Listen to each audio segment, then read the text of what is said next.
João capítulo 1, versículo 20. Assim diz a palavra do Senhor: no dia seguinte viu João a Jesus, que vinha para ele, e disse: eis o Cordeiro de Deus, que tira o pecado do mundo.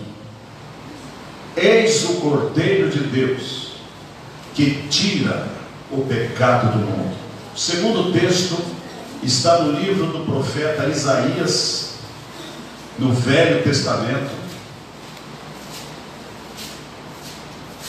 no capítulo de número 53.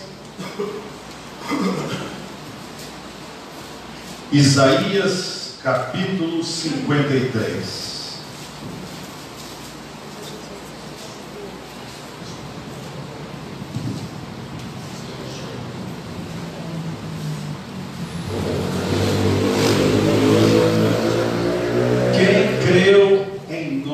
Pregação, e a quem foi revelado o braço do Senhor, porque foi subindo como renovo perante ele, e como raiz de uma terra seca, não tinha aparência nem formosura. Olhámo-lo, mas nenhuma beleza havia que nos agradasse. Era desprezado e o mais rejeitado entre os homens, homem de dores, e que sabe o que é padecer. E como um de quem os homens escondem o rosto, era desprezado, e dele não fizemos caso. Certamente ele tomou sobre si as nossas enfermidades, e as nossas dores levou sobre si. E nós o reputávamos por aflito, ferido de Deus e oprimido. Mas ele foi traspassado pelas nossas transgressões e moído pelas nossas iniquidades. O castigo que nos traz a paz estava sobre ele, e pelas suas pisaduras fomos sarados. Todos nós andávamos desgarrados como ovelhas, cada um se desviava pelo caminho, mas o Senhor fez cair sobre ele a iniquidade de nós todos. Ele foi oprimido e humilhado, mas não abriu a boca. Como cordeiro foi levado ao matadouro, e como ovelha muda perante os seus tosqueadores, ele não abriu a boca. Por juízo opressor foi arrebatado, e de sua linhagem quem dela cogitou? Porquanto foi cortado da terra dos viventes, por causa da transgressão do meu povo foi ele ferido. Designaram-lhe a sepultura com os perversos, mas como rico esteve na sua morte, posto que nunca fez injustiça, nem dolo algum se achou em sua boca. Todavia ao Senhor agradou moê-lo, fazendo-o enfermar. Quando der ele a sua alma como oferta pelo pecado, verá a sua posteridade e prolongará os seus dias, e a vontade do Senhor será próspera nas suas mãos. Ele verá o fruto do penoso trabalho de sua alma e ficará satisfeito. O meu servo, o justo, com o seu conhecimento, justificará a muitos, porque as iniquidades deles levará sobre si. Por isso eu lhe darei muitos como a sua parte, com os poderosos repartirá ele o despojo, porquanto derramou a sua alma na morte. Foi contado com os transgressores, contudo levou sobre si o pecado de muitos, e pelos transgressores intercedeu. Se um judeu ávido por conhecimento a respeito da palavra de Deus, perguntar para o rabino: a quem se refere Isaías no capítulo 53, quando fala deste homem que tomou sobre si os nossos pecados, as nossas dores e as nossas enfermidades, e que foi levado como cordeiro mudo perante os seus tosqueadores? De quem fala o texto? O rabino então ralha com esta pessoa, manda que ela pare de fazer essas perguntas e que nunca mais fale sobre o assunto. Sabem por quê? Porque Isaías 53 é o retrato nítido e claro do próprio Senhor Jesus no Velho Testamento. E como rejeitaram o Messias, o enviado, o Cristo, quando veio, conforme está escrito em João capítulo 1, veio para o que era seu, porém os seus não o receberam. Porém a todos quantos o receberam, deu-lhes o poder de serem chamados e feitos filhos de Deus, a saber, aos que creem no seu nome. Por causa de Isaías 53, um jovem chamado Salomão Ginsburg perguntou ao seu pai, rabino, e à sua sinagoga, a quem se referia Isaías 53. E o pai, além de bater nele e além de ordenar que não pensasse mais no assunto, disse que se ele se virasse para o falso Messias dos cristãos, ele seria deserdado e teria que sair de casa. Pois isso aguçou a curiosidade de Salomão, que ao estudar o Velho Testamento e comparar com os feitos que aconteceram na pessoa de Jesus, ele chegou à conclusão de que o enviado por Deus era Jesus Cristo. Jesus era o Messias. A palavra Messias, Machia, significa o enviado, e Messias em grego significa o Cristo. Ele é o ungido, ele é o escolhido, ele é aquele que foi eleito por Deus para ser a luz dos povos, para ser o Redentor de Israel. Em João capítulo 1, quando João o Batista está a batizar as pessoas, proclamando que está chegando o enviado, está chegando o Messias, está chegando o Cristo, quando ele batiza as pessoas e ordena-lhes que elas emendem de vida, que elas parem de pecar, vem Jesus no meio das águas do Rio Jordão, e ele contempla este homem, que era parente dele inclusive. Ele contempla este homem e o vê, e o Espírito Santo de Deus que estava em João o Batista dá a ele toda a indicação de quem é esse homem. Ele proclama a toda a multidão que estava ali ao seu redor: eis o Cordeiro de Deus que tira o pecado do mundo. E quando ele disse isso, ele fez com que aqueles judeus se recordassem de Isaías 53, de que um dia viria um homem que tomaria sobre si os pecados da nação, os pecados de Israel, os erros do povo, de que ele levaria sobre si as doenças e as enfermidades. E de fato este sinal aconteceu na pessoa de Jesus, porque por onde ele passava os demônios caíam e as pessoas que estavam doentes eram por ele curadas. Não é um dom de brincadeira, onde as pessoas proclamam na internet que possuem o dom da cura e que podem tirar as doenças de todas as outras pessoas. Não, Jesus teve aquilo como um sinal da sua própria missão, de sua própria pessoa. Era um sinal messiânico. Ele levou sobre si as nossas enfermidades, e o levou mesmo, porque havia pessoas que estavam doentes e Jesus as curava. Havia pessoas paralíticas e Jesus trazia a elas a saúde física. Havia cegos e estes cegos eram curados pelo Senhor. Jesus curava as enfermidades daqueles que passavam pelo seu caminho. Por favor, abaixe um pouco o volume. esse homem tomou sobre si os nossos pecados. Irmãos, não existe almoço grátis. Quando alguém oferece um almoço grátis, é porque alguém pagou por ele. Alguém fez com que aquele arroz, aquele feijão, aquele ovo frito, aquele pedaço de carne com aquela salada estivesse ali na marmita. Alguém pagou. Não há almoço grátis.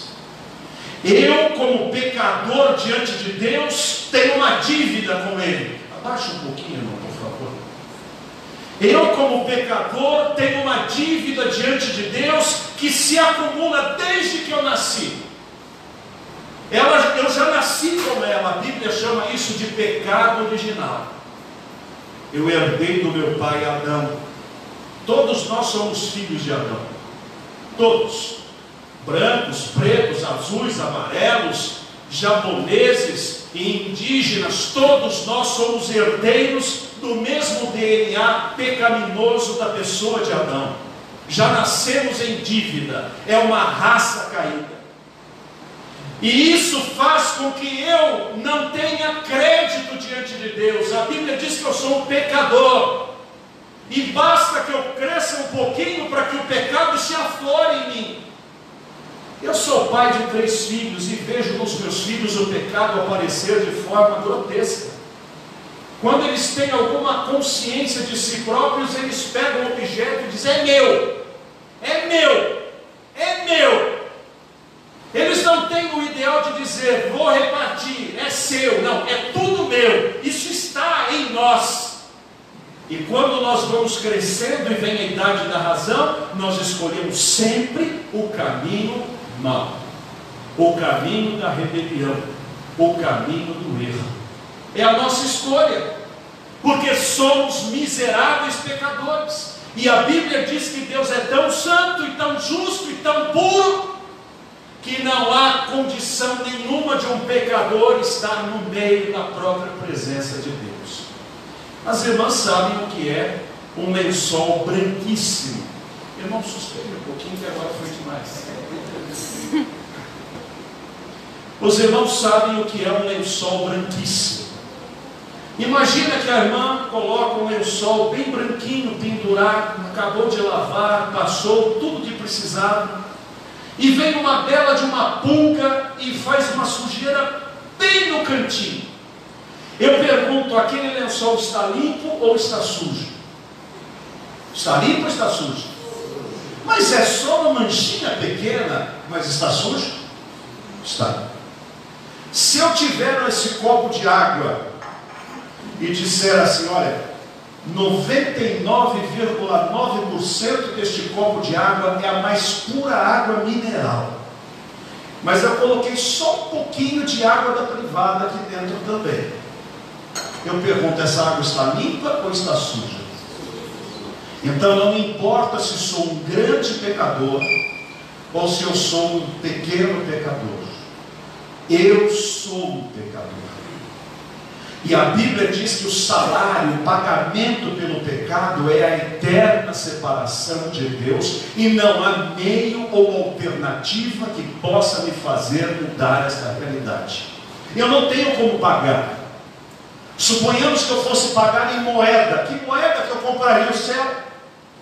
Não há dinheiro que compre o céu. Primeiro, que Deus não precisa de nada. E segundo, que eu não teria de maneira nenhuma uma infinidade de valores para pagar pela minha salvação. Não tenho como. Há pessoas que querem pagar por ela através de sofrimentos e penitências.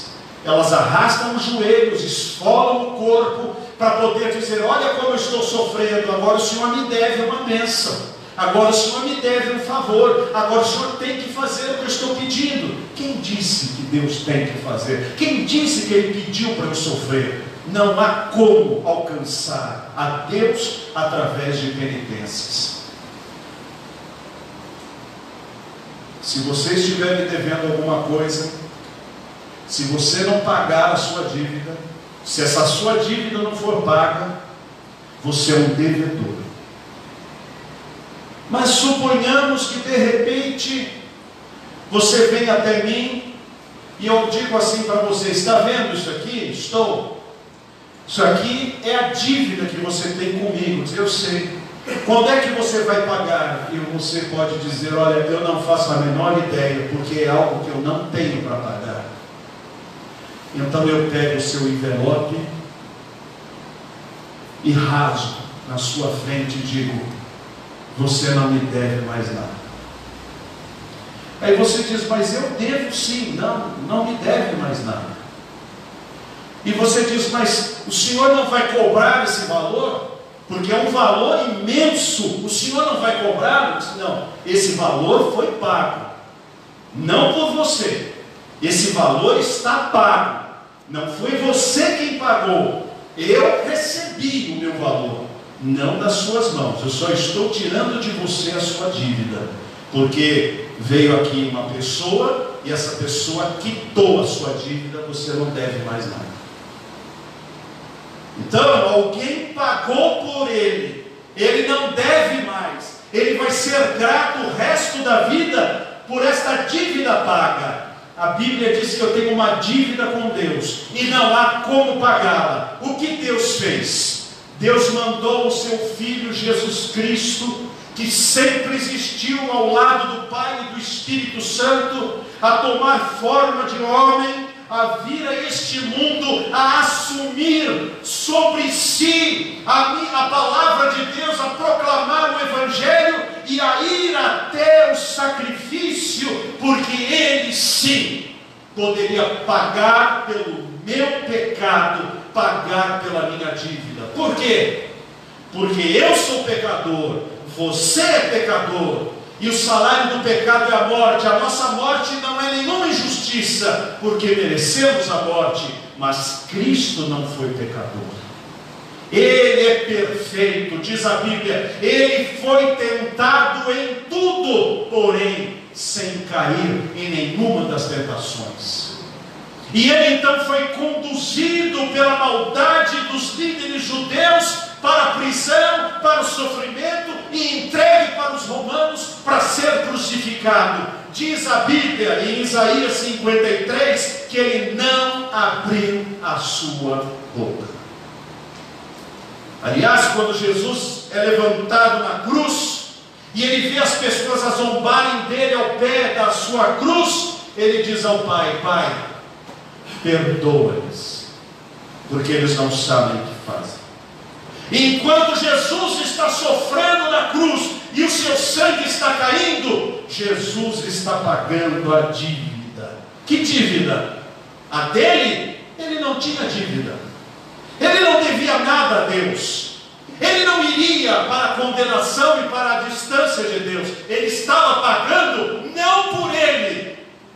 Ele tomou sobre si os nossos pecados e ali pagava o preço da nossa própria alma. E quando ele diz: está consumado, Pai, nas tuas mãos entrego o meu espírito, naquele momento Jesus pagou a fatura. Qual fatura? A sua? Ou a minha? Ou a do outro? Bem, meus irmãos, se uma fatura custa R$100, e se alguém entregar 100 trilhões de dólares para pagar aquela fatura, ele paga só uma fatura ou fica com um crédito gigantesco? Muito bem, o sangue de Jesus é eterno, ele é o próprio Deus. A morte de Jesus foi injusta, então ele ganhou um crédito diante do Pai de que tamanho?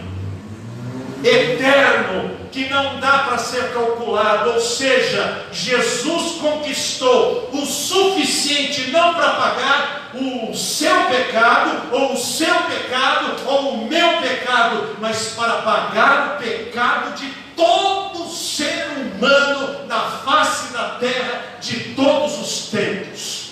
O seu sacrifício foi suficientemente capaz de pagar o pecado de todos os homens.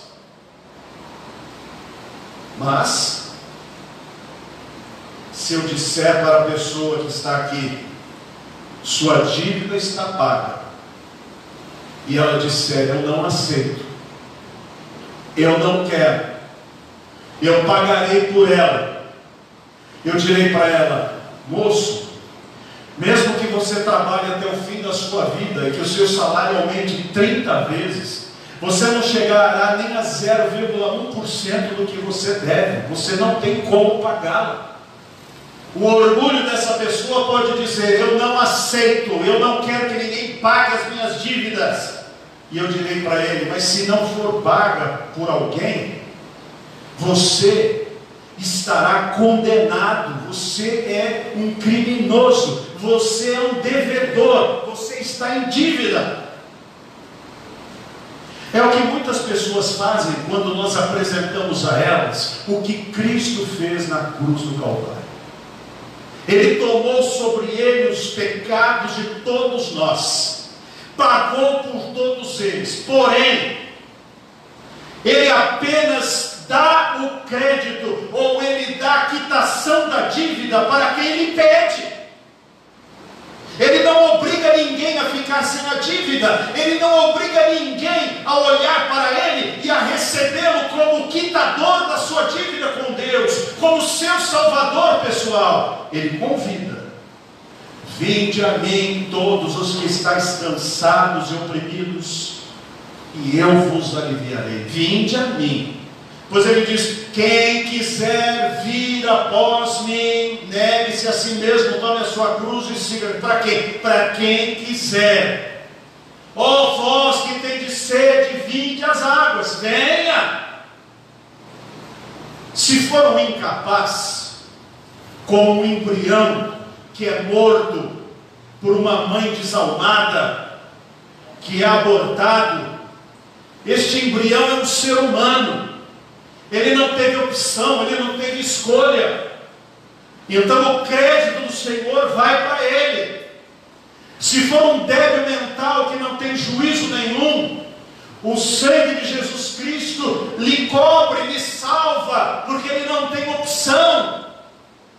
Mas alguém que tem opção e tem raciocínio, a quem é apresentado o plano da salvação e dito: olha, Cristo é o Messias enviado por Deus, Ele é o Cordeiro de Deus que tira o pecado do mundo. Você quer que Ele tire o seu pecado?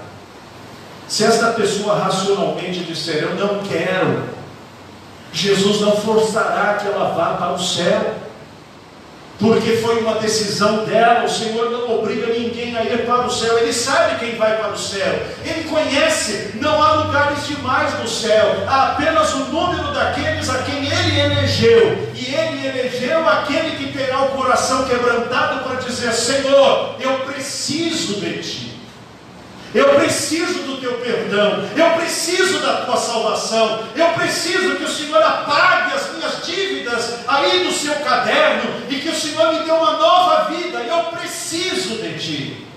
E a essa pessoa Jesus salva, Jesus lava, Jesus transforma, Jesus muda a mente, Jesus modifica os hábitos, Jesus dá paz para o coração, e faz com que, se ela fechar os olhos para este mundo, ela vai de encontro ao Senhor, ou vai ao encontro do Senhor, quando os próprios anjos a levarão à presença e à face de Deus. Mas aqueles que dizem: não quero, continuarei a tentar pagar a minha penitência, tentarei comprar a minha salvação com dinheiro, tentarei fazer o bem a todos, sem mirar a quem, e tentar comprar a sua salvação, e tratar a Deus como se Deus fosse alguma coisa dispensável na sua vida, terá a triste surpresa quando passar a catraca da eternidade. Quando chegar ali na porta, terá que seguir para a prisão. E a sensação de ser preso é horrível. Você já passou por isso? Eu posso dizer que não foi uma prisão, mas eu passei por alguma coisa muito parecida sem saber por quê. Os irmãos se lembram das torres gêmeas que caíram nos Estados Unidos? Pois é. Eu fui para os Estados Unidos naquele tempo. E achei de comprar malas vermelhas para fazer essa viagem, tão lindas, e também com cara de terrorista. E eu estava de barba nessa época, cara de terrorista, daqueles que eles mostravam lá. Chego em Washington. Quando vou passar na catraca, o guarda chega e diz assim para mim: o que você veio fazer aqui? Eu vim pregar a palavra de Deus. Aonde você vai? Eu vou dar um endereço e depois vou para outro lugar. Quantos livros tem na Bíblia? O guarda perguntar quantos livros tem na Bíblia. Eu falei, tem 66 livros. Fica aqui do lado. E pegou uma pasta vermelha e colocou o meu passaporte e me mandou ficar do lado. Eu disse, alguma coisa deu errado, e bem errado. E aí então me levaram para uma sala grande, e havia um policial tão grande que eu acho que precisava de umas 3 cadeiras para ele sentar. E ele estava ali comendo hambúrguer, e aí ele se levantou e perguntou todas as coisas de novo, e quando eu tentei discutir, ele, cala a boca, cala a boca, cala a boca. E eu não tinha ninguém que falasse português naquele momento, eu com meu inglês capenga, tentando me comunicar. E aí ele estava de terno e o suor me cobria. E eu disse, eu vou passar a noite na cadeia. Eles estão achando que eu sou terrorista, que eu vim explodir uma bomba em Washington. Pegaram as minhas malas vermelhas lá. Por que vermelhas? O que eu vou dizer? Tinha de outra cor para comprar, mas eu comprei vermelho. Eu sei que depois de 2 horas, que ele me perguntou umas 10 vezes quantos livros tinha na Bíblia, ele carimbou meu passaporte, jogou no chão e disse, vai embora. E eu fui embora. Foram mais ou menos 4 horas de suor, de medo, de terror. Se eu, com 4 horas de medo e de terror, apenas para passar na alfândega de um país, com alguma coisa que erraram lá, eu fiquei aborrecido, entristecido e desesperado. Imagina quem passar a catraca da eternidade sem ter a vida eterna na pessoa de Jesus. E alguém ainda veio para o caixão e descansou. Você que pensa, não descansou não. Nós só descansamos quando descansamos no poder de Deus. Nós só descansamos quando deixamos que Cristo seja o nosso Salvador. Ele é a nossa Páscoa, Ele é o nosso sacrifício, Ele é o nosso Salvador. Ele pagou o preço de todos os nossos pecados. Ele é o Cordeiro de Deus que tira o pecado do mundo. Ele é um sacrifício perfeito. Não precisamos de outro. Cristo é o sacrifício suficiente para a nossa salvação. Aleluia. Quem convidar Cristo para ser o seu Salvador e Senhor, receberá a quitação da sua fatura. Deus nunca mais esfregará na sua cara o que você deve a Ele, os pecados que você cometeu, as falhas que você praticou, as más decisões, as desobediências, as rebeliões, a rebeldia. Deus nunca mais as mencionará. Sabe por quê? Porque todas as vezes que talvez até você mencione para Ele o que você fez, Ele vai se lembrar e dizer assim, eu também me lembro que o meu filho Jesus pagou por você. Você não deve mais nada para mim. A sua dívida foi paga. Ditoso o dia em que aceitei do meu Senhor a salvação, a grande paz que eu alcancei perdura no meu coração. Que prazer eu senti no dia em que me converti. Agora sinto seu amor e segurança, paz, fervor. Sou feliz, tão feliz, pois em Jesus me satisfiz. Por isso a nossa Páscoa é diferente da Páscoa do mundo. Hoje foi o domingo de Ramos, onde muitas pessoas vão à igreja com ramos e ainda com a crendice de levar um ramo para casa para abençoar a sua casa, quando na verdade evoca apenas o dia da entrada triunfal de Jesus em Jerusalém. Depois haverá o dia do lava-pés, na quinta-feira, lembrando da cena onde Jesus lavou os pés dos seus apóstolos. Depois a sexta-feira santa, onde vão lembrar a crucificação do Senhor e o seu sepultamento. E então virá o sábado de aleluia, onde muitas pessoas vão bailar carnavais. E no domingo de Páscoa vão ofertar ovos que coelhos botaram, mas não de materiais de ovo, mas de chocolate. Olha a bagunça e a fantasia que as pessoas montam nesta sua Páscoa fora da Bíblia. É hora de voltarmos às Escrituras Sagradas e proclamarmos que a nossa Páscoa é Jesus, que a nossa Páscoa é Cristo, que a nossa Páscoa é Jesus de Nazaré, o Cordeiro de Deus que tira o pecado do mundo.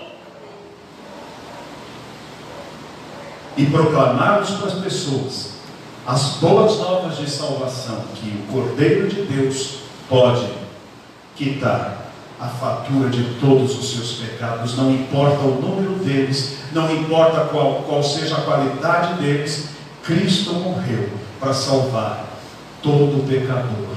Cristo morreu para resgatar toda ovelha perdida. Cristo morreu para restaurar toda a vida que foi destruída pelo poder do pecado.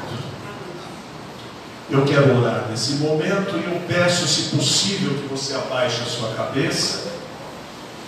Se neste auditório lindo e maravilhoso houver alguém que ao ouvir esta palavra ainda não tenha a alegria de ter a sua fatura quitada, porque especificamente nunca pediu para Jesus: Jesus, rasga a minha fatura.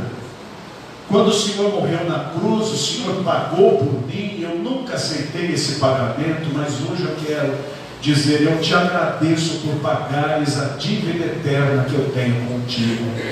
Perdoa os meus pecados e aceita este pecador.